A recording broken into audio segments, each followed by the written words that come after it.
aking lalabs na magluto daw ako ng isang buong manok. Gagawin kong fried chicken. Kaso hindi siya pwede dyan sa kawali na gawin natin buo. Kaya ang ginawa ko, hiniwa ko na lang, hinati ko na lang siya para magkasya sa kawali. Para hindi na kailangan natin na damihan masyado yung mantika. Ang importante naman nito,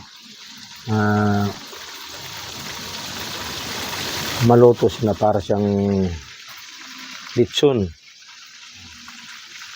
So nilagyan ko lang ng harina para hindi dumikit kasi hindi nga siya nakalutang sa mantika. Nilutuan ko kasi siya dati. Buo naman yun. Siguro naalala niya kasi napasarap siguro. Masarapan siguro dun sa niluto ko. Kaya nagpaluto uli. Yan guys, ang kabayan na lang natin guys hanggang sa maluto. Yan guys, katamtamang apoy lang yung ating nilagay para hindi siya madaling masunog. Unti-unti lang para yung pagkapula niya banayad lang.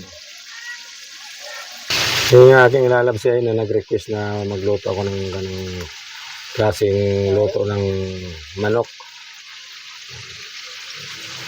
Yan na guys, unti-unti nang gumaganda ang kanyang kulay. Namumula-mula na.